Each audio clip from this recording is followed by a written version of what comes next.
देखिए, सबसे बड़ी बात है, आज स्वामी जी 3 दिन से केवल एक ही चीज पर सुना रहे हैं। जैसे जियो पर बता रहे थे कि विवेकानंद जी बोलते रह गए, समय बढ़ता रह गया, लोग अचरज रह गए कि अरे भाई ये 35 साल की उम्र में इतना ज्ञान कहां से आया। लेकिन संत की महिमा अनंत है, वो जितने बोलते जाते हैं उतने निखरते जाते हैं।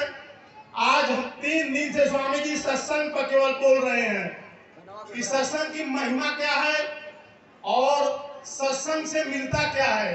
सत्संग से हम बसंग में तो नहीं पढ़ते हैं, लसंग में तो नहीं पढ़ते हैं। सत्संग सुनने के बाद हम अगर इंसान रह जाए, एक इंसान एक दूसरे इंसान का अगर मदद कर दे तो इससे बड़ा कोई सत्संग नहीं है। ये हमको सिखाते हैं। आज देखिए मुकुट आया है, सोने का मुकुट है, और हमारे बच्चे लाल जी द्वारा ये और इनके अधिकारी जो है बनारस में हैं, इनका ट्रांसफर हो गया था। दोनों यही बच्चे लाल जी लेकर आए।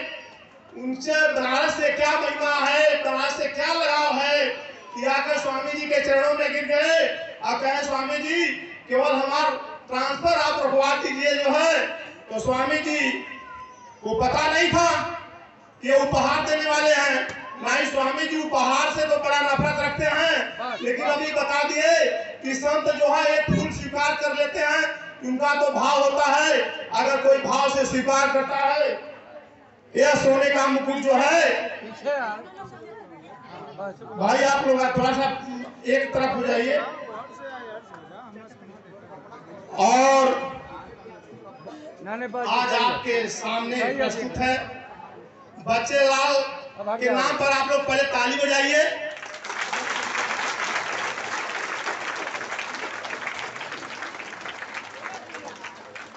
दान देने से शरीर हल्का होता है। आज उच्च श्रेणी का दान स्वामी जी मना कर रहे थे, हम बता दें हमारे सामने की बात है। बड़े दबाव में स्वामी जी लगा तो बच्चे लाल लगे रोने, स्वामी जी कुछ बोले नहीं। चूंकि ये कर्मों का बोझ होता है, जब हम दान करते हैं, सेवा करते हैं, सत्संग करते हैं, तो हमारा जीवात्मा हल्का होता है और ऊपर के उठता है।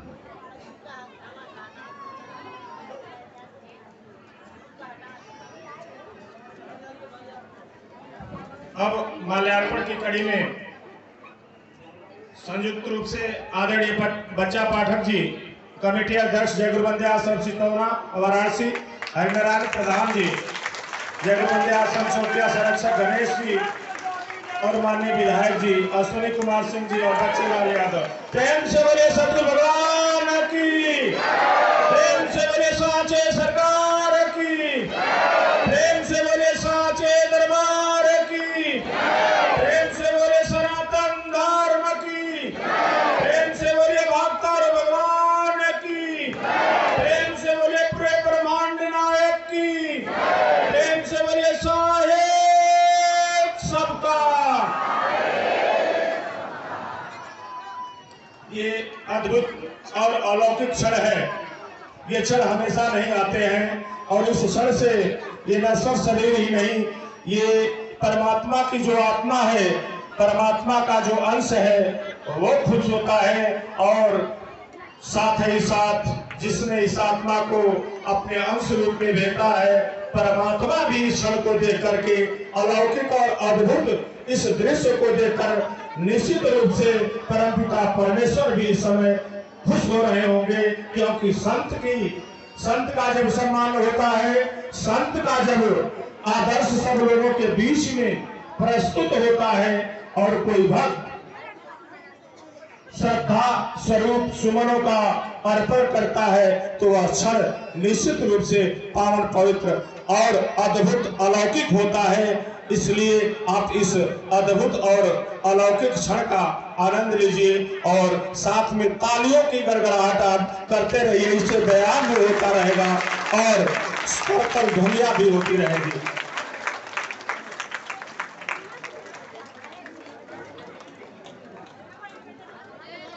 हाँ, एक निवेदन करना चाहेंगे, जो इतने मोबाइल लेकर आप लोग खड़े हो गए हैं, कृपया करके आप साइड में हो जाइए, क्योंकि पीछे लोगों को अब सुविधा हो रही है, इसलिए हम चाहेंगे कि आप थोड़ा सा खाली कर दीजिए।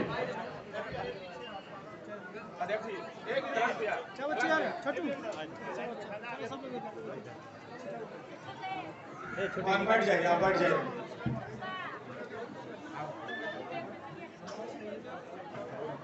लड़कन कहना था कैलाश भैया, उस और माला उसको हिलाइए। और साथ ही श्रद्धा सुमन के रूप में एक माल्यार्पण करने का काम किया। इस मालार्पण में आदरणीय रमेश दास जी बलिया आप आए और कैलाश यादव जी अध्यक्ष कमेटी नगवा चौकिया, शंभू यादव जी छत्तीसगढ़ और पंकज यादव छत्तीसगढ़, शंभू यादव नगवा और माननीय विधायक जी भी इसमें रहेंगे। आप लोग आ जाएं और माल्यार्पण करने का कार्य करें। ये क्षण भी अद्भुत और अलौकिक होगा। आप कर्तव्य से स्वागत करते रहिए और इस क्षण का आनंद लेते रहिए। आइए, उसे आप व्यवस्थित कर लें ताकि सभी को दिखे। फिर आप लोगों ने भीड़ किया, थोड़ा सा बैठ जाइए। आगे के जो भी भाई हैं जो ले रहे हैं फोटो, थोड़ा सा बैठ के लीजिए ताकि पीछे के भी लोग देखते रहें। बैठ जाइए भैया, बैठ जाइए। आप आगे जो भी हैं आप कृपया बैठ करके लीजिए, बैठ करके ताकि पीछे के लोगों को दिखाई दे, असुविधा न कोई हो। बैठ जाइए, कृपया निवेदन पूर्वक कहना है कि थोड़ा सा झुक जाइए और ये दृश्य कम से कम दिखाई दे, सभी लोग दृश्य दिखें। और कर्तव्य से स्वागत तो करते रहिए, बीच बीच में आप लोग स्वागत करते रहिए। ये बहुत ही अद्भुत और अलौकिक क्षण है। परम आराध्य का ये बहुत ही महती कृपा है। प्रेम से बोले सदगुरु भगवान की, साचे सरकार की, और भगवान की, सनातन धर्म की, साहेब सबका।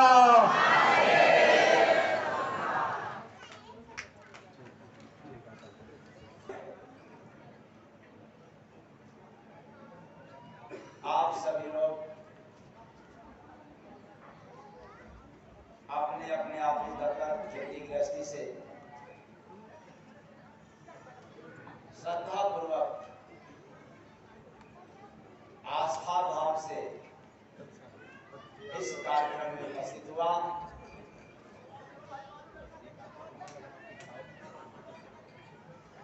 इसलिए श्रद्धा को, आस्था को नमन करते हुए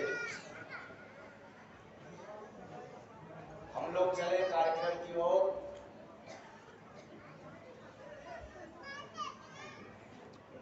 क्योंकि आज नामदान का भी क्रिया होगा,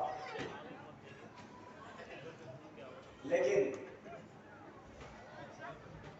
जो कार्यक्रम की शुरुआत जहां से हुआ है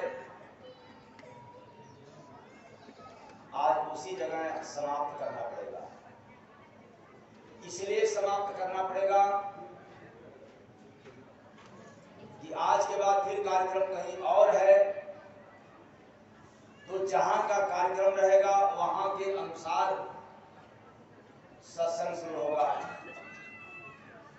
इसलिए कार्यक्रम की कड़ी को विराम देना पड़ेगा। 15 तारीख से शुरुआत है, 15, 16 और आज 17। तो 15 तारीख को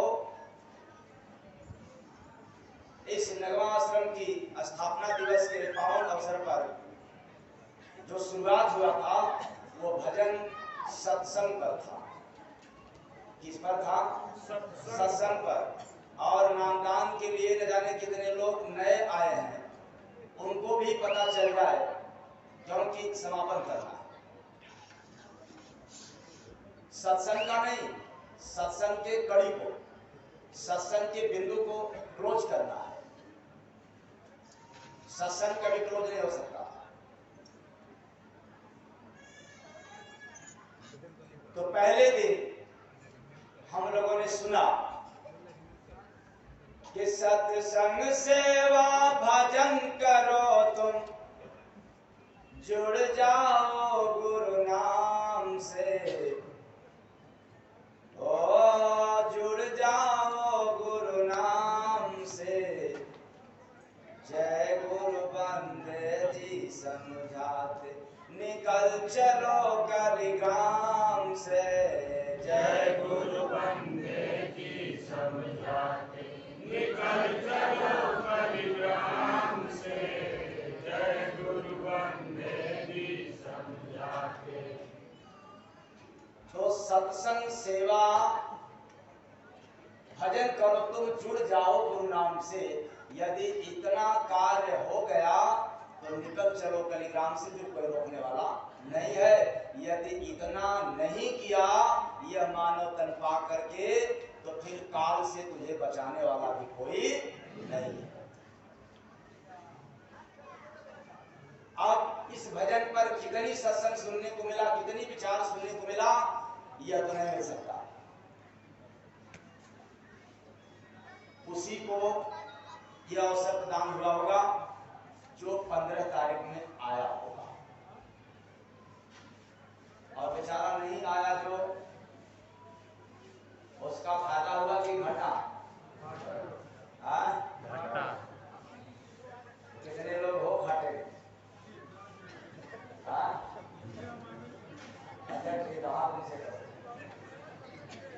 ये आत्मा का घाटा कर दिया, नुकसान कर दिया। क्यों? जब बड़े स्तर का सत्संग होता है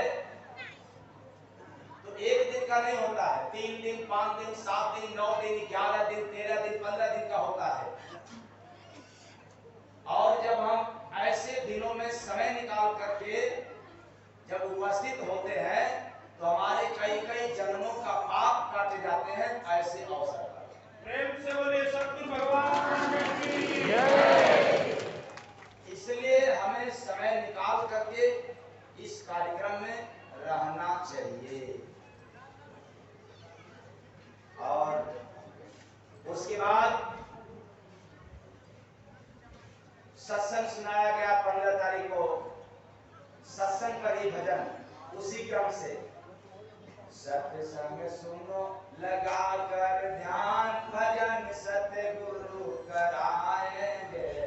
सत्संग सुनो लगा कर ध्यान, भजन सतगुरु कराएंगे। सेवा सिमरन कर लो दान, भजन सतगुरु कराएंगे। सेवा सिमरन कर लो दान, भजन सतगुरु कराएंगे। बात सुना चुका हूं लेकिन दोहराना पड़ रहा है, क्योंकि यह सत्संग फिर बार बार सुनने को नहीं मिलेगा। तो सत्संग सुना करो ध्यान लगा करके। जब हम सत्संग में बैठते हैं एकाग्रचित होकर के, तो हमारा ध्यान भी लग जाता है। जब हमारा ध्यान सत्संग में नहीं लग सकता तो याद करना, तुझे धरती पर तेरे सामने खुदा भी उतर जाएगा तो भी तेरे से ध्यान नहीं होगा। तो हमारा ध्यान भी प्रशस्त होता है सत्संग सुनने से, सत्संग में बैठने से। यही कारण है कि जितने ऋषि मुनि समाधिस्थ हुआ, ध्यान में गए, उनके जीवन में सत्संग अवश्य रहा। बिन सत्संग ध्यान अधूरा है। और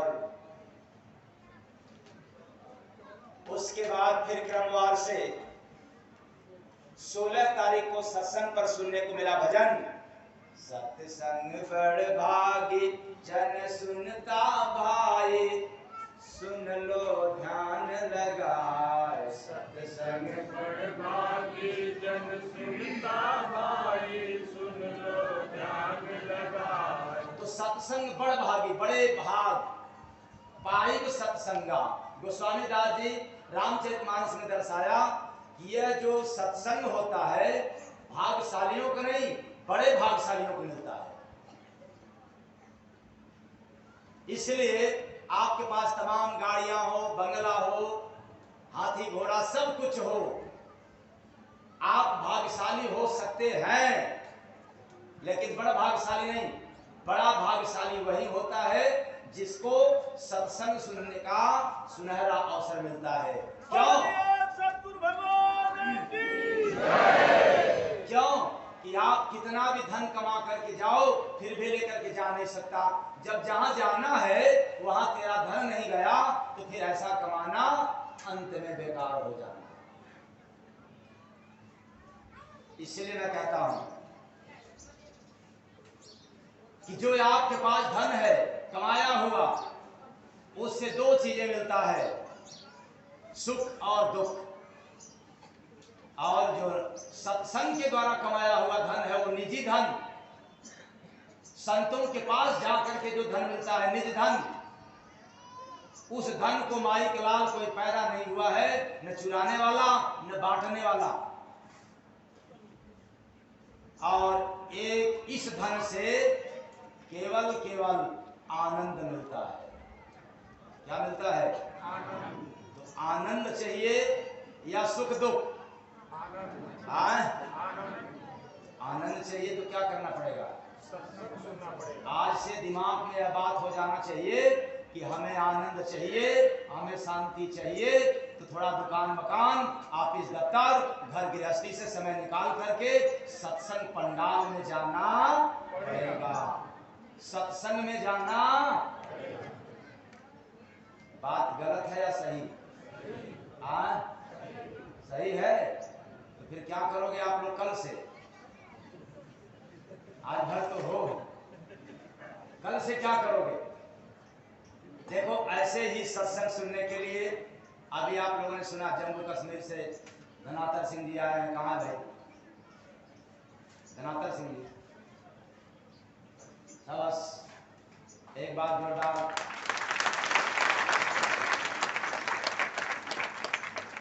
और अकेले नहीं आए, इनकी पत्नी भी आई है, बेटी भी आई। कुछ लोगों ने भजन भी सुना होगा, और ऐसे भजन तो हम हर साल जाता हूं तो सुनता, और बड़े लयबद्ध वहां पर सुनाती है महिलाएं, ज्यादा सुनाती है वहां।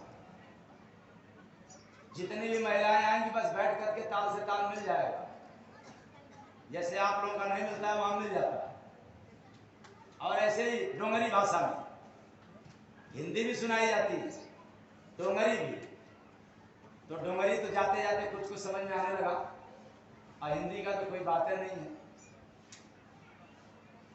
तो बुलाते भी हैं। और सत्संग सुनने के लिए जम्मू से उत्तर प्रदेश भी आते हैं।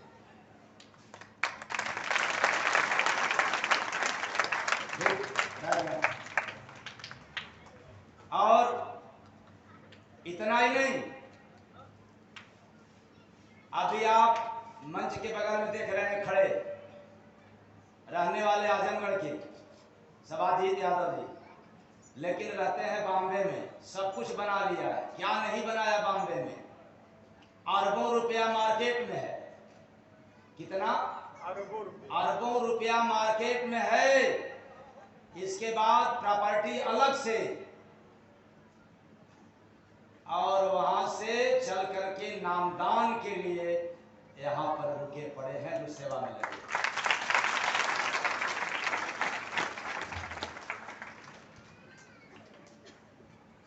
और तो और क्या बताया जाए।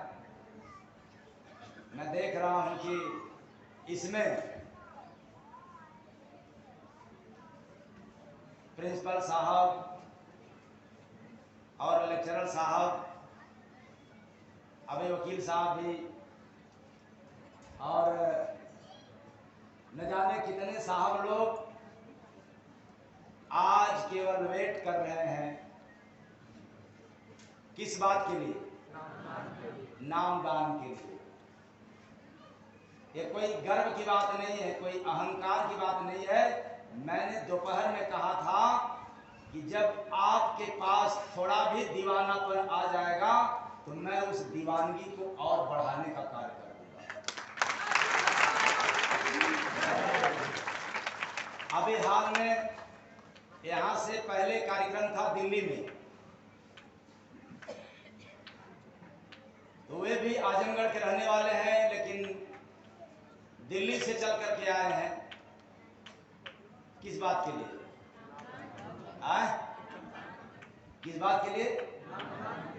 कहाँ है भाई वो कैलाश में? बस बैठ जाए। वो केवल दिल्ली से आया नाम दान के लिए, सत्संग सुनने के लिए। और जब मैं दिल्ली में था, संजोग से आप लोगों के बीच में पता ही है, जवाहरलाल यादव राष्ट्रीय कलाकार, रेडियो और टीवी में उनका प्रोग्राम प्रायः जाया करता है। तो लगा हुआ था कार्यक्रम, ये लोग पहले पहुंच गए और सत्संग चल रहा था। सत्संग के साथ पहले या बाद में, अब मुझे ख्याल नहीं है, हमने उलट भेदनी शब्द सुनाया। तो कबीर जी ने मेरे पास आकर के बड़े ही शालीनता से एक इजाज़त चाहता हूँ। तो मैंने कहा इजाज़त की क्या बात है? तो जवाहर जी ने कहा कि आखिर आपको बाणी कहाँ से आती है, कैसे आती है? क्योंकि इतना जो है वो तुकबंदी सहित और इतना लयबद्ध, इतना ठोस ठोस वाजिब शब्द जो हम लोग खुद सोचने को मजबूर हो जाते हैं, विवश हो जाते हैं कि ये कहाँ से आता है। तो सुनते सुनते सुनते तो मैंने कहा कुछ कहना तो पड़ेगा ही, यदि न भी कहा जाए तो भी। कहाँ वे हैं राष्ट्रीय कलाकार? कबीर जी भी है, कहाँ है?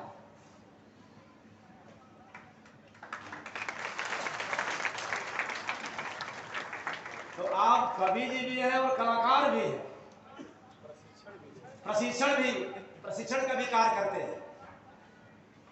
तो इनको जिज्ञासा हुआ कि आखिर इतना ठोस, इतना वाजिब शब्द आता कैसे है, लयबद्ध। तो मैंने कहा मैं कवि तो नहीं हूं, ये तो हमारे गुरु महाराज की देन है, कृपा है। पर एक बात मैं जानता हूं कि रात दिन मेरे साथ कोई सोया भी करे, रहा भी करे, उसको भी पता नहीं चलेगा कि ये कहां से आती है।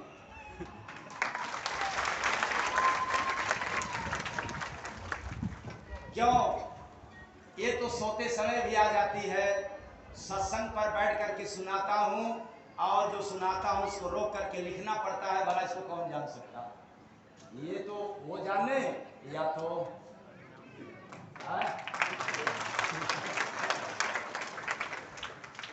वो जाने या तो ये भीतर वाला जाने, या तो ऊपर वाला जाने या तो भीतर वाला जाने। और मेरे साथ जीवन बिता दे फिर भी उसको कुछ खबर नहीं होगा। ये तो गॉड गिफ्टेड है। ये जो बाणियां मिलती है ये गॉड गिफ्टेड है, इसका कोई नकल किया नहीं जा सकता। इसलिए अचेतन प्राणी सत्संग सुनने का जो समय है मानव तन के लिए ये बड़ा ही अनमोल है, बड़ भाग्यशालियों को मिलता है। क्यों? यदि सत्संग में सुनने का उनको समय निकलना शुरू हो जाए तो फिर काल भी उनके सामने नतमस्तक हो जाता है, क्योंकि काल का भी चाल काम आता नहीं है। फिर उसके बाद सुनने को मिला कि सत्संग सेवा नाही हरि का भजनिया, यही नरतनवा के कवन बड़ाइया, यही नरतनवा के कवन बड़ाइया, यही नरतनवा के। इस नर्तन का कोई बड़ापन नहीं जब तक इसको सत्संग सुनने का, सेवा करने का अवसर न मिले। फिर यह जीवन ये समान पशु के समान है, कोई बड़ाई नहीं है। और आप अपने आप को बड़ा बनना चाहते हो अपने समाज में, अपने परिवार में।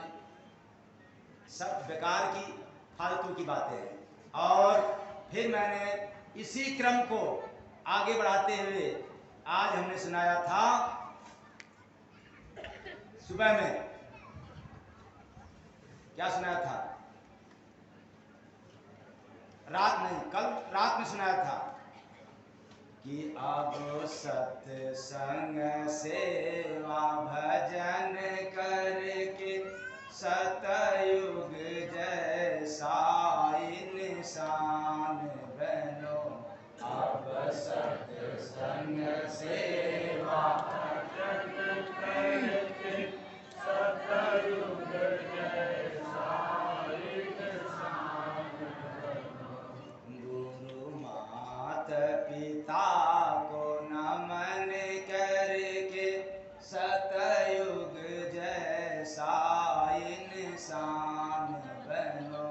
गुरु माता पिता को नमन करके सतयुग जैसा इंसान बनो। और उसी क्रम को आगे बढ़ाते हुए, यदि सतयुग जैसा इंसान बनना है, हम लोग कलयुग में रह रहे हैं। किस युग में? इस कलयुग में रहते हुए सतयुग जैसा व्यवहार विचार हो जाए तो इसके लिए तो एक काम करना पड़ेगा। कितने काम करना पड़ेगा भाई? मात्र एक काम। बताओ कितना सरल सस्ता सौदा है। यदि हम सब न करें तो फिर बताओ जगह कहाँ मिलेगा? काल के घर या दयाल के? कहाँ? तो पसंद किसका, कौन घर करोगे? दयाल का। तो दयाल वाला काम करना पड़ेगा, काल वाला काम मत करो कि सत्संग कल सुनेंगे। आज वाला करोगे तो दयाल का काम, और कल वाला काम करोगे तो काल का काम। और आज हमने सुनाया था सुबह की बेला में कि सत्संग सुना करो इंसान, यही पैगाम प्रभु का है। सत्संग सुना करो इंसान, यही पैगाम प्रभु का है। सत्संग सुना करो मनुष्य, ये पैगाम, ये संदेश परमात्मा का है आत्मा के लिए। क्योंकि इंसान के चोला में, इंसान के शरीर में जो जीव गया है उसी को सुलभ है सत्संग सुनने के लिए। इसके अलावा जिस शरीर में जीव है उसको सत्संग सुनने का कोई अवसर नहीं है। इसलिए अब उसी क्रम को आगे बढ़ाते हुए आज आप लोगों के बीच में सिर्फ मैंने एक ही कार्य करने का प्रयास किया, गुरु कृपा से। आज हम लोगों को स्वामी विवेकानंद जी याद आ रहे हैं। इसलिए स्वामी विवेकानंद जी याद आ रहे हैं कि उनको मिला था शून्य पर अमेरिका में बोलने के लिए 1-2 मिनट के लिए, और पूरे 7 दिन तक बोलते रह गए। कितने दिन तक? 7 दिन तक। लेकिन संजोग की बात यही है कि हमें मात्र आप लोगों के बीच में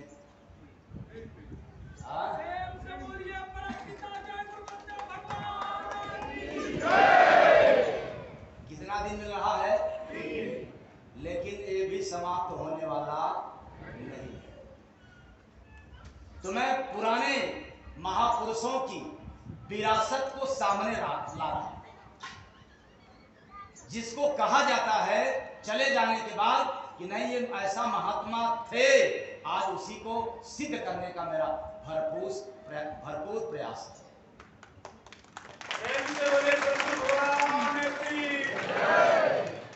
तो सत्संग वह घाट है जहां पे केवल जीव की सफाई होती है। इसलिए क्रम को आगे बढ़ाएं और भजन की भी कुछ बात सुन ले। तो दुर्लभ है सत्संग रे मानव, कभी समझ बूझ में आया क्या, ओ कभी समझ बूझ में आया क्या, सत्संग बिना तू पाया क्या, सत्संग बिना तू पाया क्या, सत्संग बिना तू पाया क्या, सत्संग बिना तू पाया क्या, सत्संग बिना तू पाया। अरे सत्संग नाम पर भजन समाप्त होने वाला नहीं है, उसी सत्संग पर ही चल रहा है। तो तीरथ है सत्संग जीव का, मार लिया जिसने गोता, तीरथ है सत्संग जीव का, मार लिया जिसने गोता, पावे प्रेम रतन संतों का अनुभव भीतर में होता, पावे प्रेम रतन संतों का अनुभव भीतर में होता। जगता है सत्संग में माना, कभी इससे प्रीत लगाया क्या, लगाया लगाया नहीं, अरे टीवी से लगाया, बीबी से लगाया, और दुकान से लगाया, मकान से लगाया, बेईमान से लगाया, शैतान से लगाया, लेकिन जगता है सत्संग में मानव, कभी इससे प्रीत लगाया क्या, सत्संग बिना तू पाया क्या, सत्संग बिना तू पाया क्या, सत्संग बिना क्या पाया क्या। जीवन में सत्संग न जिनके जाते हैं मथुरा काशी, जीवन में सत्संग न जिनके जाते हैं मथुरा काशी। याद रख लेना, जितने लोग भटकने वाले हो, अपने आप की अपनी गिरबान में झांक लेना, क्या मेरे पास सत्संग है, क्या मैं सत्संग में जाता हूँ, और नहीं जा रहा हूँ तो फिर क्या बात है। जीवन में सत्संग न जिनके जाते हैं मथुरा काशी, जीवन में सत्संग न जिनके जाते हैं मथुरा काशी। मुक्ति मिले न काम क्रोध से, जाने कैसे सुख राशि, मुक्ति मिले न काम क्रोध से, जाने कैसे सुख राशि। सुनता है सत्संग रे मानव, कभी मन को याद कराया क्या, कभी मन को क्योंकि मन लगता नहीं है, उसको कभी याद दिलाया कि रे मन चलो, कहाँ चलो, सत्संग में, लेकिन याद तो दिलाते नहीं हो, उल्टे मन में आपको याद दिलाता है कि मत चलो, कहाँ चलो, शराब की दुकान पे चलो, जहाँ गप लगाया जा रहा हो वहां चलो। तो सुनना है सत्संग रे मानो, कभी मन को याद कराया क्या, सत्संग बिना तू पाया क्या, सत्संग बिना तू पाया क्या, सत्संग बिना तू पाया क्या। दुनिया में सत्संग का महिमा गावत चारों वेद सदा, दुनिया में सत्संग का महिमा गावत चारों वेद सदा। सत्संग बिना जीव है निगुरा, रोता रे पाकर विपदा, सत्संग बिना जीव है निगुरा, रोता रे पाकर। क्या मैं कहना चाहता हूँ, या मेरा भजन जो हमारे गुरु महाराज के द्वारा भजन मिला है, उसका क्या संदेश है। आप कहीं से भी नाम पाए हो, लेकिन जिससे पाए हो, यदि उसके पास सत्संग नहीं है तो निगुरा माने जाओगे। क्या माने जाओगे? निगुरा। क्या माने जाओगे? निगुरा। यदि उनके पास कथा है, प्रवचन है, वेद है, पुराण है तो निगुरा माने जाओगे। यदि उनके पास स्वयं की वचन है, उनके पास सत्संग है उनके पास गॉड गिफ्टेड बाड़ी है, उनके पास ऊपर से उतरती हुई बाड़ी है, तो सगुरा। बोलिए सतगुरु भगवान की। तो सत्संग बिना जीव है निगुरा, रोता रे पाकर विपदा। सत्संग बिना जीव है निगुरा, सगुरा है सत्संग से मानव, कभी दिल में इसे बसाया क्या। सत्संग बिना तू पाया क्या, सत्संग बिना तू पाया क्या, सत्संग बिना तू पाया क्या। सत्संग निजी ज्ञान लुटाता, लूटत कोई वीर यहाँ। सत्संग निजी ज्ञान लुटाता, लूटत कोई वीर यहाँ। मिलता है आनंद उसी को, गुरु याद में लीन रहा। मिलता है आनंद उसी को, गुरु याद में लीन रहा। सुखिया है सत्संग से मानव, कभी भीतर भाव जगाया क्या। सत्संग बिना तू पाया क्या, सत्संग बिना तू पाया क्या, सत्संग बिना तू पाया क्या। संत वचन सत्संग है भाई, सुन के पालन कर लेना। संत वचन सत्संग है भाई, सुन के पालन कर लेना। जय गुरु बंदे भगत बनेगा, साहेब को तन मन देना। जय गुरु बंदे भगत बनेगा, साहेब को तन मन देगा। तन मन देने की बात कहा, ये मत समझना कि लो जैसे अभी कुछ लोगों ने, ये कितने का ग्राम का है भाई, ये कितना है वजन? 1-2.5 आधा किलो। तब तो बताओ कितना पैसा लगा होगा। तो कहोगे कि लो अब तो तन मन धन कुछ देने पड़ेगा, तो सत्संग सुनने से मतलब क्या। हाँ, तो फिर जो ने बेचारे नए आए हैं कहेंगे कि इतने इतने लोग दान देने वाले, कोई भूमि दान दे दिया, तो कोई क्या कर दिया, और तो लगता है कि हम लोगों को भी करना, तो बेचारा सत्संग पंडाल ही छोड़ के भाग जाएगा। तो मैं क्या कहना चाहता हूं, अरे धन अपने परिवार के लिए रखे रहना। आओ सत्संग में निजी धन लेकर के जाओ आत्मा की। प्रेम से बोलिए सतगुरु भगवान की। तो सत्संग निजी ज्ञान लुटाता, लूटत कोई वीर यहाँ। सत्संग निजी ज्ञान लुटाता, लूटत कोई वीर यहाँ। मिलता है आनंद उसी को, गुरु याद में लीन रहा। मिलता है आनंद उसी को, गुरु याद में लीन रहा। संत वचन सत्संग है भाई, सुन के पालन कर लेना। संत वचन सत्संग है भाई, सुन के पालन कर लेना। जय गुरु बंदे भगत बनेगा, साहेब को तन मन देना। जय गुरु बंदे भगत बनेगा, साहेब को तन मन देना। भक्ति है सत्संग रे मानव, कभी करके तुझे जनाया क्या।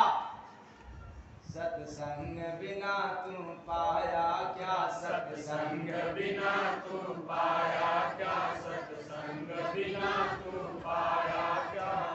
दुर्लभ है सत्संग रे मानव, कभी समझ बोझ में आया क्या। सत्संग बिना तू पाया क्या, सत्संग बिना तू पाया क्या, सत्संग बिना तू पाया क्या। साहेब सबका, साहेब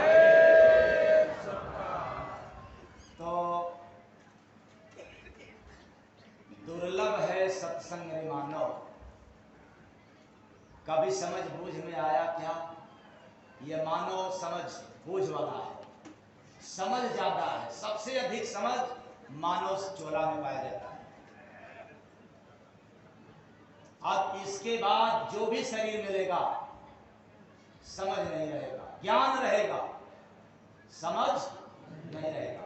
और समझने बुझने वाला शरीर पा करके भी यदि भक्ति भजन सेवा सत्संग के विषय में नहीं समझ सका तो फिर अब बिना समझ वाले शरीर में ही आपको रहने का अधिकार मिलेगा।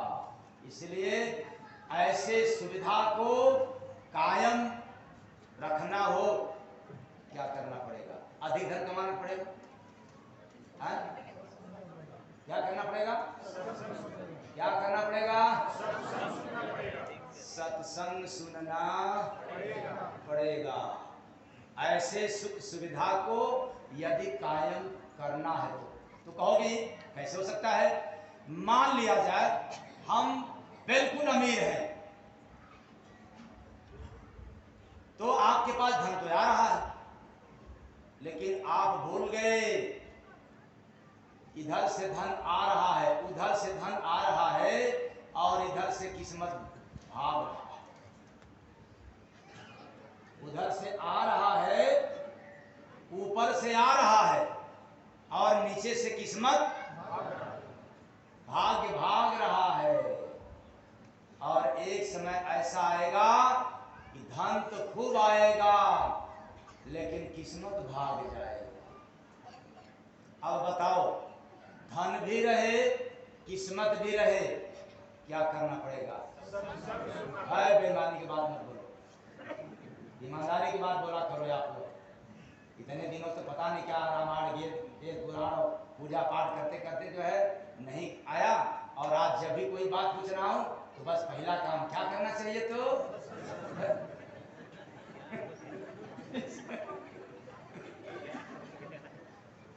पता नहीं किस स्कूल में पढ़ रहा था इसको, अभी सत्संग पाठशाला में गया ही नहीं तो क्या पता चलेगा। तो दोनों कायम करना है तो क्या करना पड़ेगा? सत्संग सुनना पड़ेगा। हाँ, अगर एक ही कायम रखना हो तो सत्संग की कोई जरूरत नहीं है। बस धन कमाते रहो, धन कमाते रहो, जिंदगी कमाते रहो, और एक दिन धन कमाते कमाते निधन होकर के चले जाना है। किया जीवन भर धन धन और बाद में निधन होकर चला गया। मैं कह रहा हूं सत्संग की वाणी समाप्त होने वाला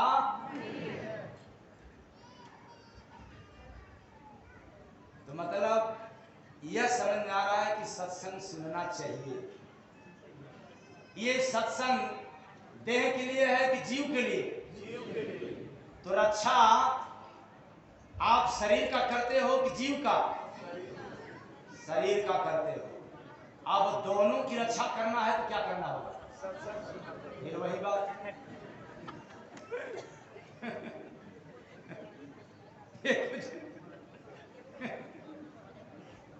ऐसा तो नहीं है कि आज तीसरे दिन होते होते आप लोग पकड़ा गए हो।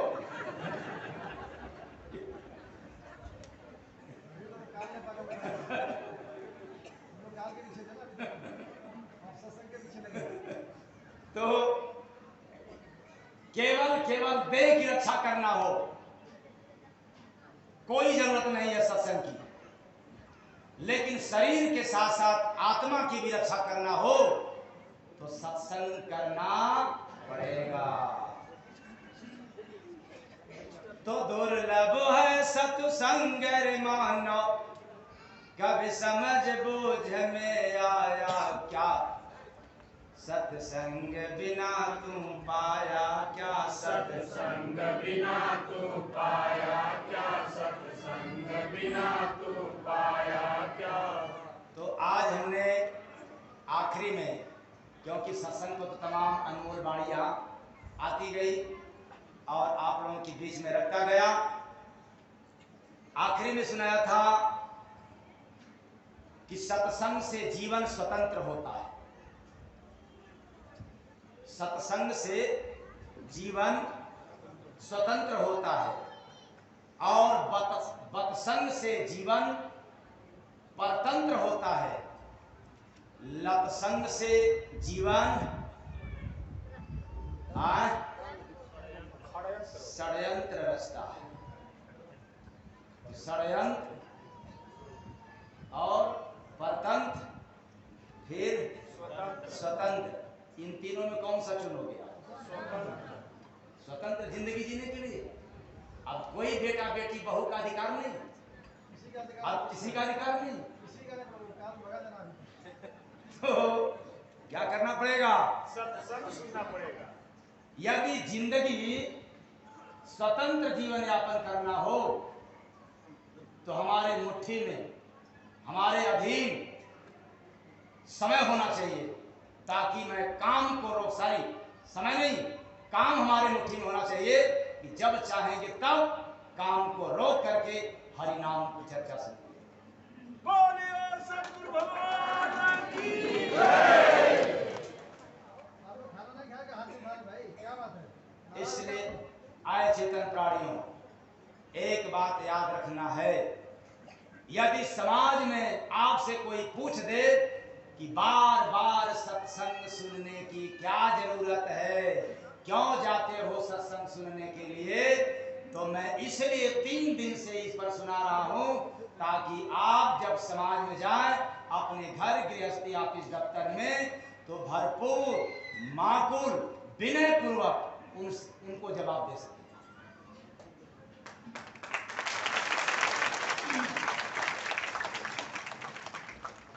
और सत्संग एक ठंडक है, सत्संग एक ठंडक है, जबकि दोपहर में मैंने कहा था कि सत्संग एक भट्ठी है। यही बात दोपहर में कि सत्संग एक भट्ठी है। जैसे आग में सोना को तपाया जाता है तो जितना कूड़ा कचरा रहता है, सुहागा रहता है, सब भस्म हो जाता है। ऐसे आने जाने मात्र से सत्संग रूपी भट्ठी पर जब पहुंच गया तो हमारे दुष्कर्म, अधर्म, कुकर्म, पाप यह भी नष्ट हो जाते हैं। इसलिए गोस्वामी दास जी को रामचरितमानस में दर्शाना पड़ा कि बड़े भाग पाइब सत्संगा, अब बिनहि प्रयास होई भव भंगा। बस आपको इतना ही तो करना है, सत्संग स्थल में आना है और आकर फिर ठहर मत जाना, क्योंकि और भी जिम्मेदारियां, आना है और जाना। ठहरना तो कुछ समय के लिए, कुछ दिनों के लिए, हमेशा के लिए नहीं, क्योंकि हमेशा के लिए जनता जब ठहरना शुरू हो जाएगा तो यह धरती क्या हो जाएगी? धरती जगह कम देगी, क्योंकि रहने वाले कहाँ बेचारे जाएंगे?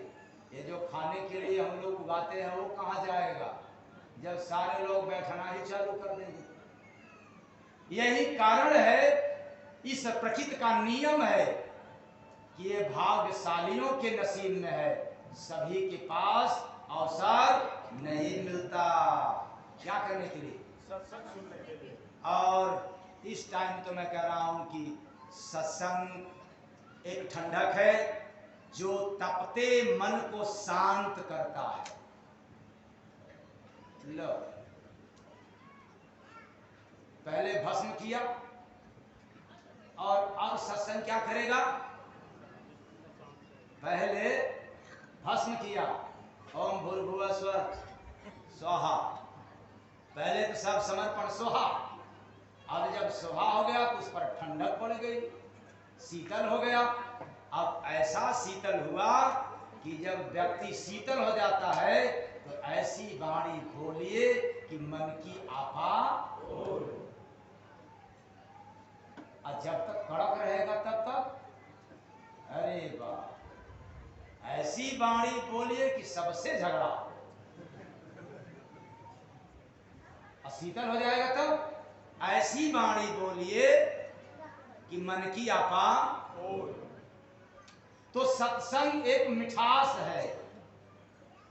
सत्संग क्या है? एक मिठास है जो जहरीली मतलब कड़वी बाणी को भी मीठा बना देता है। जिसने सत्संग को स्वीकार कर गया, धारण कर लिया, उसकी जुबान में शक्कर हो गया, मिठास पैदा हो गई। यही कारण है कि हम लोग बोलते तो है अपने जाने में बड़ा सही, कहते होंगे कुछ लोग, नहीं फलाने बोलते तो है सही लेकिन बड़ी है बड़ी, कैसी लगती है? समझ जाओ जन्मों जन्म का पाप है, पीछा किया हुआ है। अभी सत्संग के वचन का पालन नहीं हो पाया। जैसे ही हुआ कि वाणी में सुधार हो जाएगा। मैं आप लोगों के बीच में बैठा हूं, बड़ा ही गधा किस्म का था, खच्चर किस्म का था और जल्दी किसी का बात न सुनने वाला न मानने वाला था। लेकिन आज आप सबकी अधिकार है, आप जो भी कहोगे हमें स्वीकार करना पड़ेगा। प्रेम से बोलिए सतगुरु भगवान की। मुझे याद आया, एक व्यक्ति ने आकर के मेरे से कहा कि स्वामी जी आज मेरा मूड खराब हो गया है। मैंने कहा आओ मैं ठीक कर दे रहा हूं। तो उसको बैठा दिया अपने पास बगल में, क्योंकि मूड ठीक करना है। अब दूर रहेगा तो मूड पता नहीं कब ठीक होगा, तो इसलिए मैंने अपने नजदीक बैठा दिया। हमने कहा कि बताओ पहले मूड खराब कैसे हुआ, ताकि तो कहा कि क्या बताऊं, ऐसी ऐसी बाणी सुनने को मिला आपके प्रति कि कहते नहीं बनता, लेकिन मैंने कहा कि कुछ तो कह डालो ताकि मूड सही कर दे। तो कहा वो कह रहा था कि बताओ बाबा जी को इतनी महंगी गाड़ी से चलने की क्या जरूरत है, ये सब करने की क्या जरूरत है, ताम झाम और तमाम तरह की बात बोला, रहा नहीं गया। स्वामी जी मूड खराब हो गया। तो हमने कहा आप शांत रहो, तेरा मूड ठीक कर रहा हूं। तो कहा हाँ। तो कहा सुनो, बताओ मेरा नुकसान क्या किया। वो फायदा तो किया। अरे कैसे फायदा किया? कहा तुम मुझे मानते हो? हाँ। तो तू भी चढ़ाते हो? हाँ। तो जो तेरे पास है वही देते हो? अवश्य। वो भी मुझे मान रहा है, वो अभी मुझे दिया, उसके पास जो है वही दिया।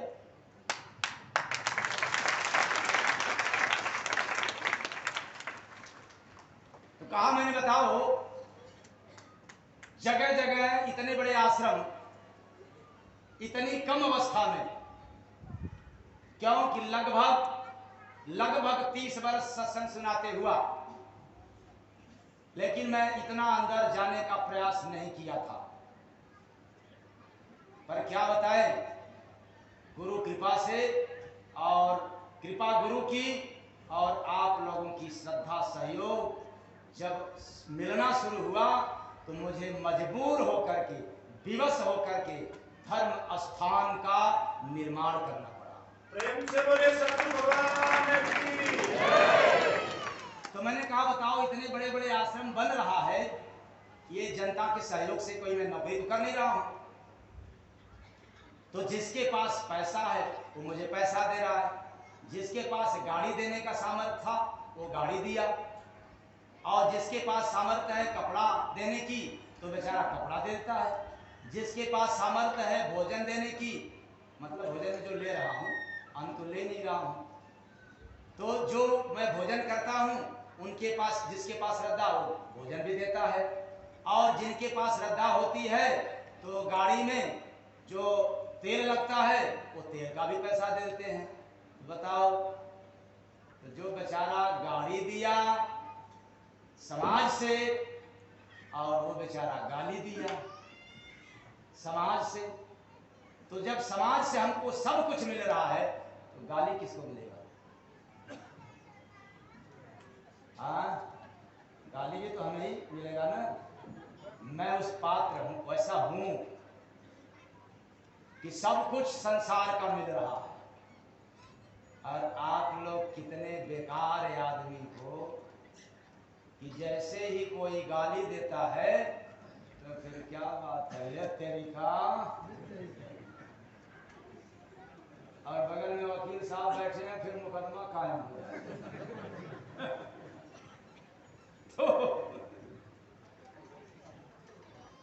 तो मेरे विषय में यदि कोई अशब्द कहे तो मुकदमा यहाँ नहीं कायम होता है, वो काल के दरबार में मुकदमा कायम होता है, जहाँ कोई डॉक्टर, वकील, मिनिस्टर, मंत्री जाने वाला नहीं होता।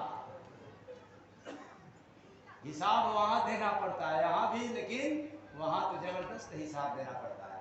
तो हमें मंजूर है जिसको जो देना है सो श्रद्धा पूर्वक दे। तो बताओ मेरा नुकसान किया कि फायदा? कहा रे क्या मैं बताऊं, रहा नहीं गया, लेकिन बताओ मूड कैसा हुआ? कहा थोड़ा ठंडा हुआ।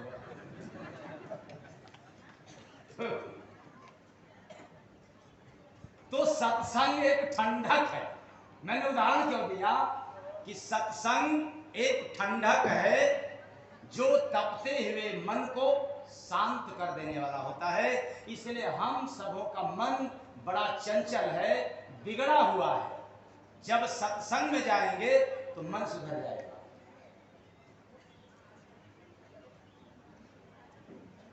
और चूंकि सत्संग पर विराम देना है, इसलिए सत्संग दो तरह का होता है। यदि आज विराम नहीं करना होता तो अभी सत्संग पर चलता रहता। ये दो प्रकार का बताते नहीं। सत्संग दो तरह का होता है, एक बाहरी और दूसरा भीतरी। तो बाहरी बैठ करके हम लोग सुन रहे हैं और सुना रहे हैं, और भीतरी तो हरदम हो रहा। सुनाने की आवश्यकता नहीं है, जो भीतरी सत्संग है बस मात्र सुनने की आवश्यकता है। इसके लिए हमें पात्र बनने की जरूरत है। क्या बनने की? पात्र। और वह पात्र हम तब बनेंगे जब हम एक काम करेंगे। कौन वाला काम? सत्संग सुनने वाला। क्या बात? कौन काम? सत्संग सुनने वाला। सत्संग सुनेंगे तो पात्र बन जाएंगे, और ऐसे ही पात्र में हमें वो प्रभु का नाद, वो जो धुन बज रहा है वो सुनाई देने पड़ जाएगा। बोलिए सतगुरु भगवान की। तो दुर्लभ है सत्संग मानो, कभी समझ बोझ में आया क्या, सत्संग बिना तू पाया क्या, सत्संग बिना तू पाया क्या, सत्संग बिना तू पाया क्या। सुनाना तो बहुत है, लेकिन समय को भी देखना है और पूरा भी करना है। तो सत्संग मानव जो सुनता है उसके ऊपर निश्चित हो गया कि भगवान की और महात्मा की असीम कृपा हुई। बिना उनके दया से ये सत्संग मिलता नहीं है। ऐसी बात को प्रमाणित गोस्वामी दास जी रामचरितमानस में किया है। बिन सत्संग विवेक न होई, राम कृपा बिन सुलभ न सोई। किसकी कृपा? राम कृपा, यानी भगवान की कृपा हो गई तो सत्संग में बैठने का अवसर मिल गया। पर राम की बात सुनेंगे, राम को देख नहीं पाएंगे। ध्यान से समझना, जब राम की कृपा हो जाती है जिस जीव पर, तो राम की बात सुनने में मग्न हो जाता है। जैसे बाबा भोलेनाथ, भगवान शंकर जी और उनकी पत्नी पार्वती जी, संग सती जग जननी भवानी, सती जी आसन मार करके बहुत दिनों तक रघुनाथ की गाथा को, गुणगान को सुन रहे थे। और अंत में जो आप लोगों के अखिलेश्वर थे, ये ऋषि जी से आज्ञा मांग करके फिर अपने वतन को, अपने घर को चले, कैलाश पर्वत। किससे आज्ञा, किससे इजाजत? इसलिए मैं कहता हूं, मैं नहीं, समस्त वेद पुराण शास्त्र कहता है, आद्या महाशक्ति, 9 रूप दुर्गा, 33 करोड़ देवी देवता, ये ब्रह्मा विष्णु महेश, चाहे जिसकी आप पूजा करते हो, जहां सत्संग है वहां इनको आना पड़ता है। प्रेम से बोले साचे सरकार की जय। तो जब हमारे जीवन में सत्संग हो जाता है तो जीने का जो तरीका है सहज हो जाता है। क्या हो जाता है? सहज हो जाता है। और ऐसे कैसा है? बड़ा कठिन है। टाइम निकल पाएगा कि नहीं? जैसे कुछ लोग तो ऐसे भी सोचते होंगे कि समय 4 बज गया और ठीक तो है, लेकिन जल्दी से नाम दान हो जाता। ठीक तो है, लेकिन जल्दी से नंदनवा हो जाता तो और बढ़िया। अगर ऐसा भाव पैदा न होता है आप लोगों के बीच में तो मेरे पास आता नहीं। तो जिंदगी सहज हो जाती है। और जब जीवन जिसका सहज हो जाता है, फिर उसको भगवान को खोजने की आवश्यकता नहीं है। क्यों? सहज है कलयुग में भक्त, सहज है कलयुग में कल्याण, सहज है कलयुग में कल्याण, सहज है कलयुग में कल्याण। संत शरण में सेवा सत्संग करना है बस दान, सहज है कलयुग में कल्याण, सहज है कलयुग में कल्याण। अरे बड़ा सुगम है, बड़ा सरल है। पता नहीं माला घुमाने के लिए इतना वक्त निकलेगा कि नहीं निकलेगा, पूजा पाठ करने का वक्त मिलेगा कि नहीं मिलेगा, लेकिन केवल संत शरण में सेवा सत्संग करना है बस दान, सहज है कलयुग में कल्याण, सहज है कलयुग में कल्याण, सहज है कलयुग में कल्याण। दान छोड़ करके बाकी सब समझ लेना। क्या छोड़ करके? दान वाला छोड़ करके। क्यों? कि आज हम दान कर देंगे तो कल नमक लकड़ी तेल का कौन करेगा व्यवस्था? ये रहेगा 99 तो इससे क्या हो जाएगा? अब बेचारे व्यवस्था करते करते वही व्यवस्था को छोड़कर चले।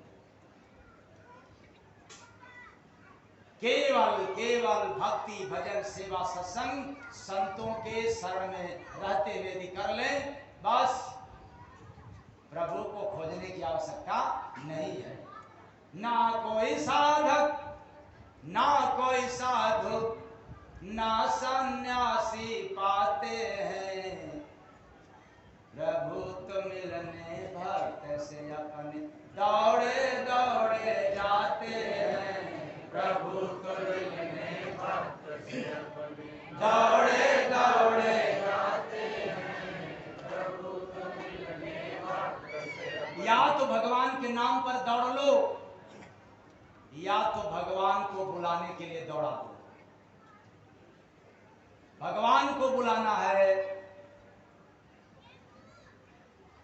तो भक्ति करना पड़ेगा, भक्त बनना पड़ेगा। और भगवान के लिए घूमना है, साधु सन्यासी ऋषि मुनि बन जाओ, पंडा पुजारी बन जाओ, लेकिन भगवान दिखने वाले। तो संत शरण में सेवा सत्संग करना है बस दान, सहज है कलयुग में कल्याण, सहज है कलयुग में कल्याण, सहज है कलयुग में कल्याण। मुक्ति सहज में मिल जाई, मुक्ति सहज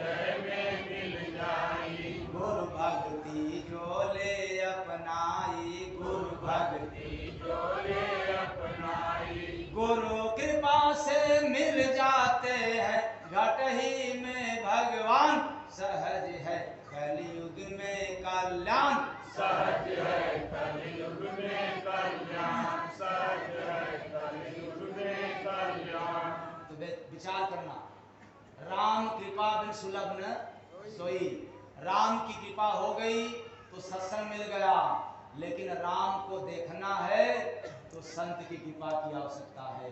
इसलिए बिना राम और गुरु के कृपा से इस आत्मा का कल्याण होने वाला नहीं। तो फिर ये बीच में देवी देवता कहां से टपक गए? बताओ, ये बीच में आप कहां से गए? तो अंधा गुरु बहिरा चेला, अब मांगे गुड़ थमावे चेला। अगर कोई गुरु होगा तो कोई बात नहीं, मैं गुरु उन गुरुओं के लिए कह रहा हूं जो चेला बना करके ठग रहे हैं। और उन गुरु को तो नमन है, वंदन है, जो चेला नहीं बनाता। तब फिर क्या बनाता? उस गुरु की मैं वंदना करना चाहता हूं, मंच के माध्यम से नमन वंदन करता हूं, जो गुरु अपने पास अपने आए हुए लोगों को अपने समान, अपने बराबर बनाने की चेष्टा करता है। प्रेम से बोले सतगुरु भगवान की। तो कम है समय कलयुग में जानो, कम है समय कलयुग में जानो, जल्दी बात गुरु का मानो, जल्दी बात गुरु का मानो। गुरु ज्ञान का पहन के जामा, तज देना अभिमान, सहज है कलयुग में कल्याण।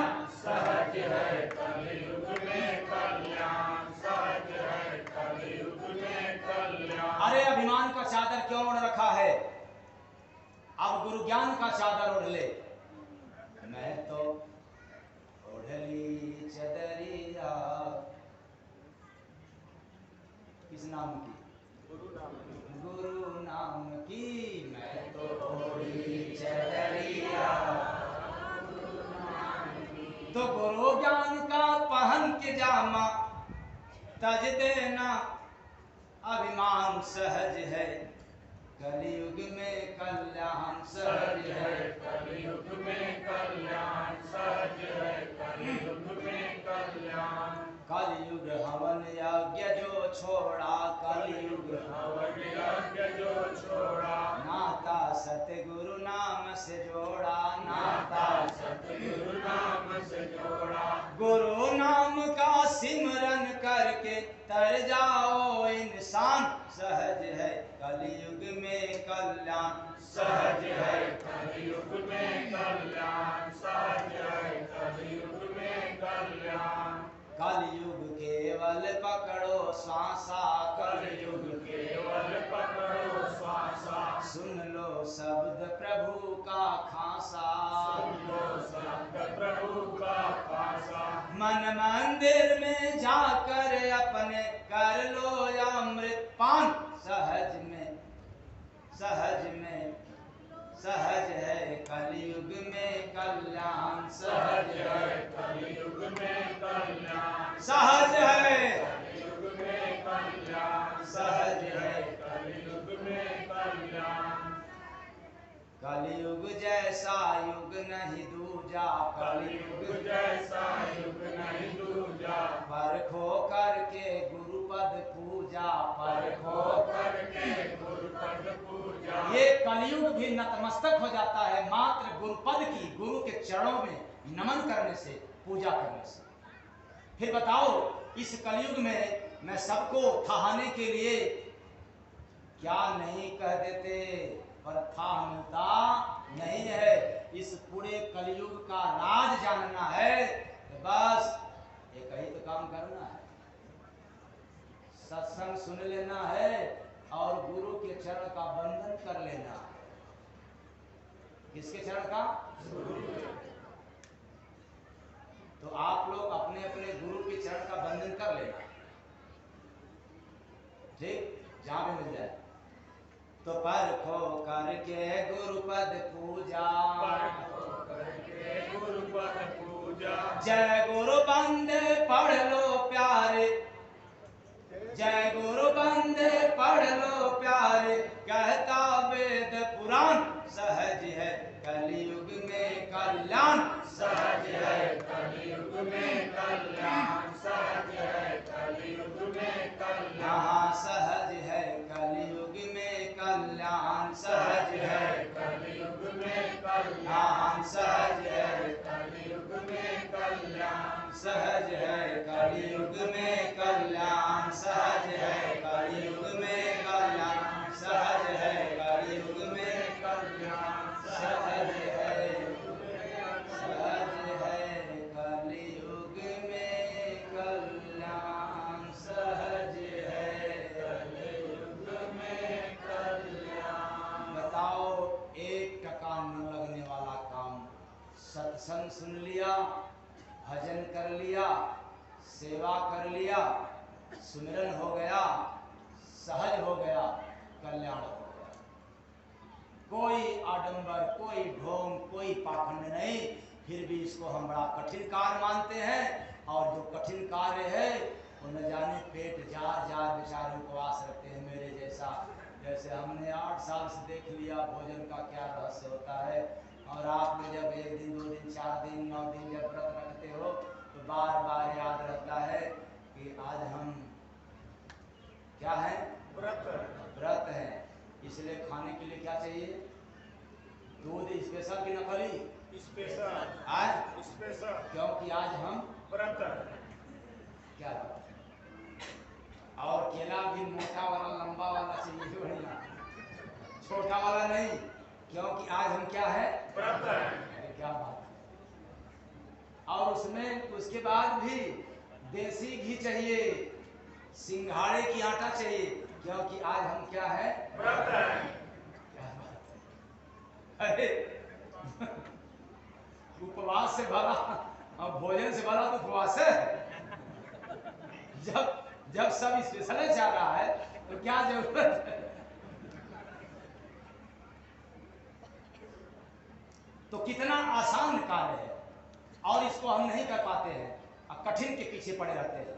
इसलिए मैं कहा, इस मंच के माध्यम से कुछ लोगों ने फरमाइश भी किया था कि उलट भेदनी जब स्वामी जी सुनाइएगा तो जो रात वाला पूरा नहीं हो पाया था उसको पूरा कर दीजिएगा। तो बताओ, वो वाला करें या अगला कर दें?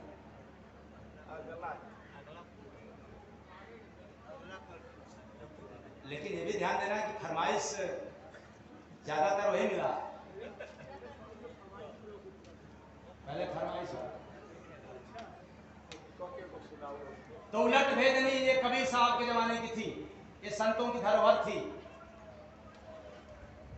और बड़े बड़े मंचों से संतों की जो संपदा थी वो लुप्त हो गई थी, किसी मंच से उजागर नहीं हो रहा था।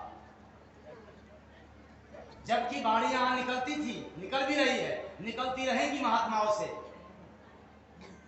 लेकिन जिसने संत पद को कायम करने के लिए कबीर साहब ने आया था, उस पद को आज फिर उजागर हो रहा है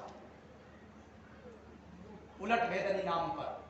और उनका जो था उलट भाषी, अब हो गई रे बावरिया दुनिया, हो गई रे बावरिया दुनिया, हो गई रे।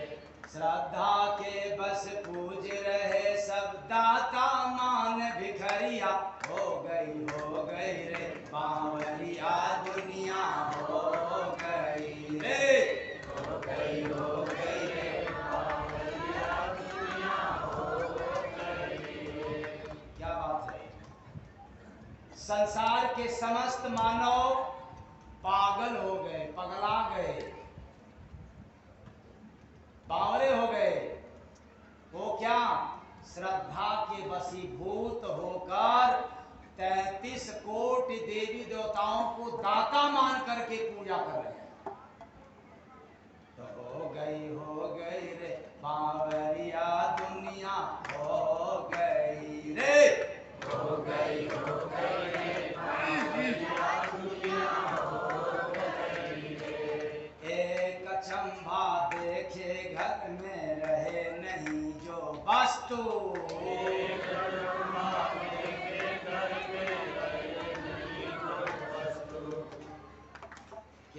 से देखा भाई, एक अचंभा देखा मैंने, रहे नहीं वस्तु, वस्तु है नहीं, फिर भी हम देख रहे हैं एक शरीर में भला दो जीव कहां से। लेकिन बारे बावरी, बारे पागल लोग, ये दुनिया अधिक से अधिक लोग कहते हैं भूत आ गया। क्या आ गया? शरीर में दोहरी आत्मा चली गई, एक आत्मा में इतनी परेशानी, और दूसरी आत्मा चले जाता तो एक देह में दो आत्मा नहीं जाती।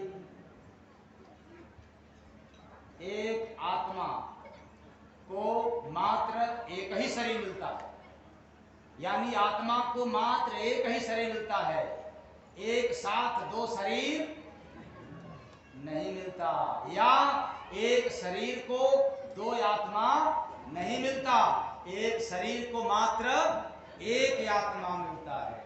एक अचंभा देखे घर में रहे नहीं जो वस्तु, एक अचंभा देखे घर में रहे नहीं जो वस्तु। उसी को मूर्ख ढूंढ रहे हैं खर्चे को रुपया, हो गई रे बावरिया दुनिया, हो गई रे, हो गई रे बावरिया दुनिया, हो गई रे।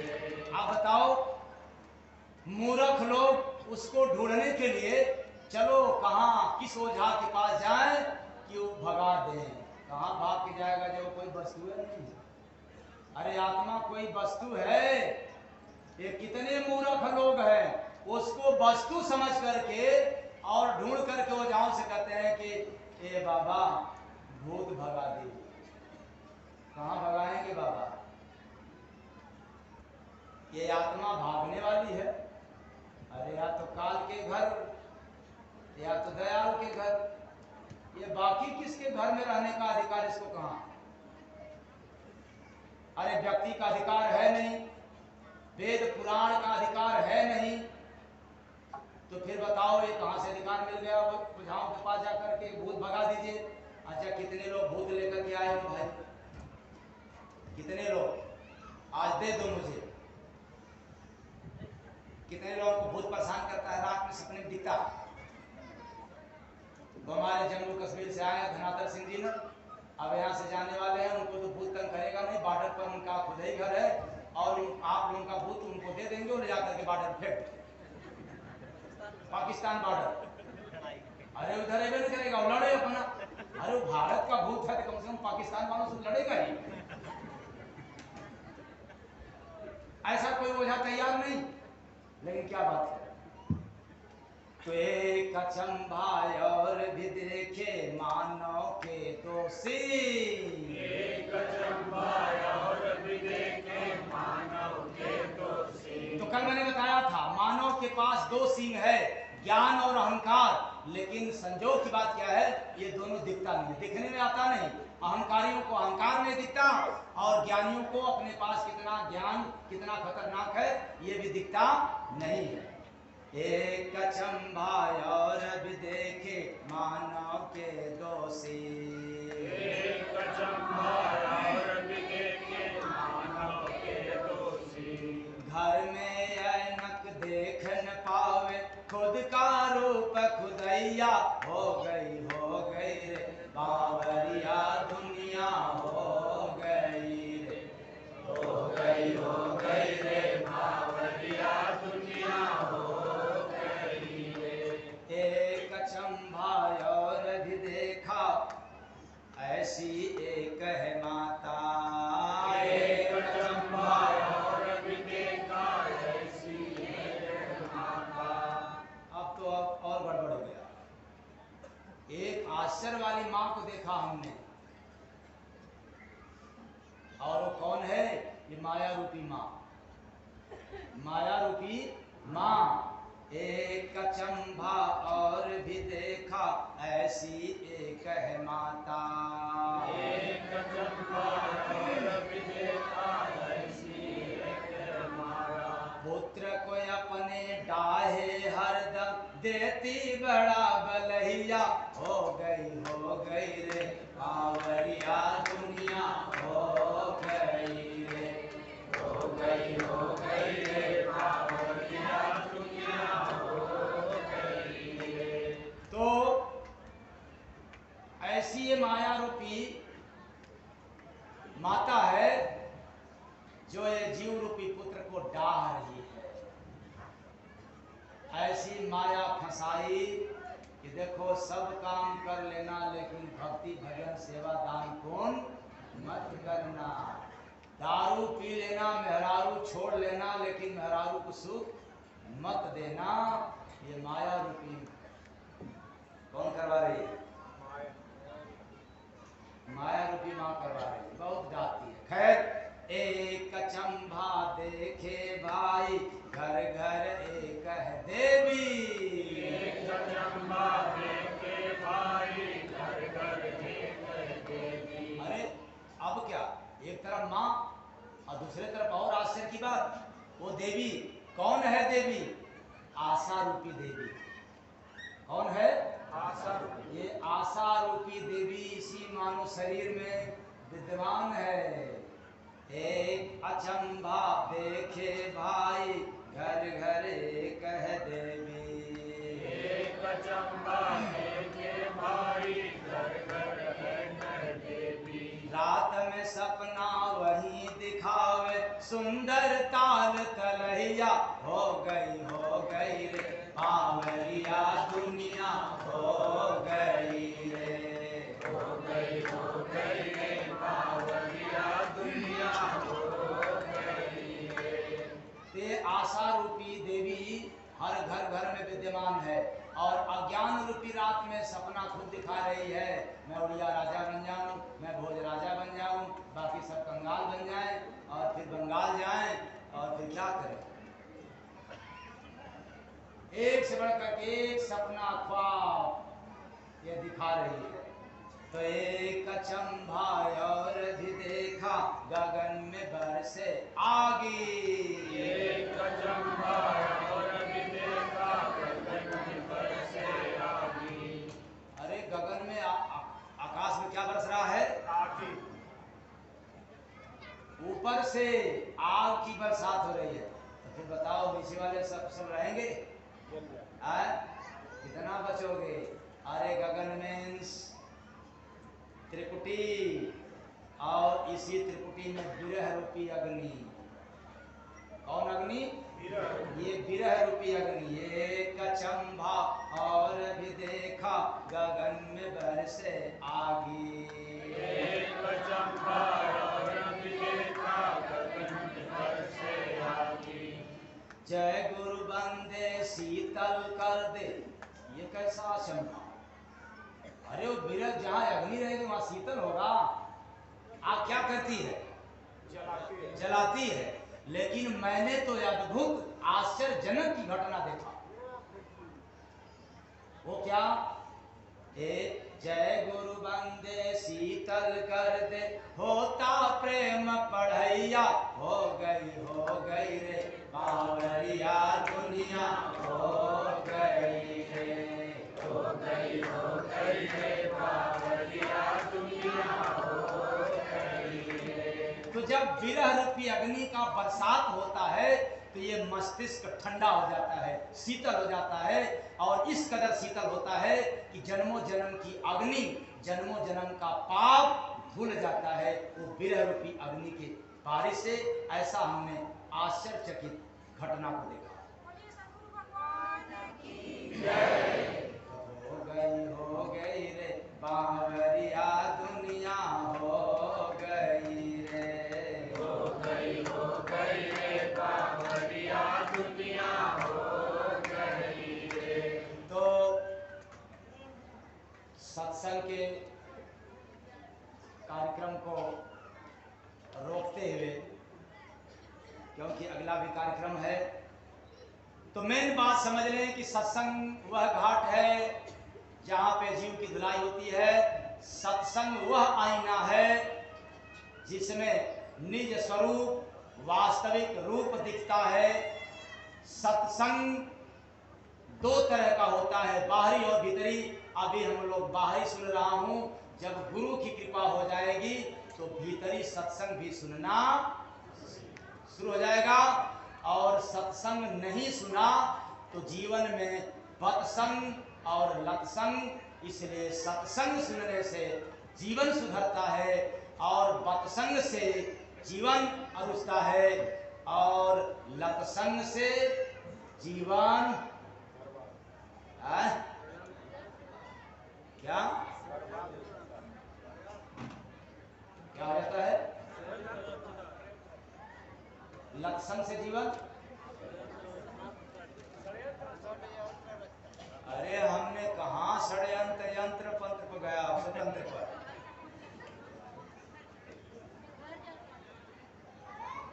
अब नहीं, अभी इतना हमने पढ़ाया, फिर से पढ़ लो।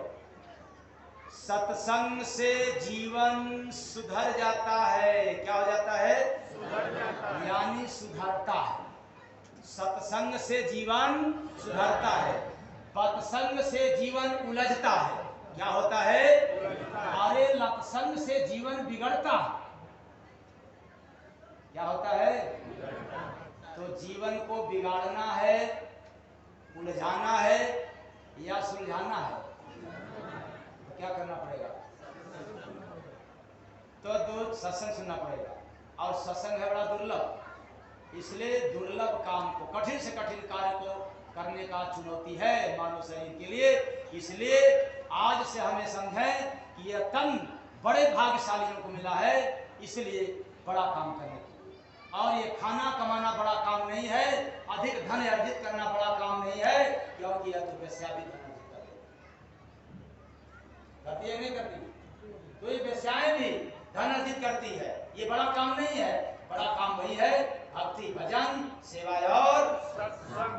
तो दुर्लभ है सत्संग रे मानव, कभी समझ बोझ में आया क्या? सत्संग बिना तुम पाया क्या? सत्संग बिना तुम पाया क्या? सत्संग बिना तुम पाया क्या? बस आज इतना ही। अब क्योंकि कार्यक्रम का विराम नहीं है,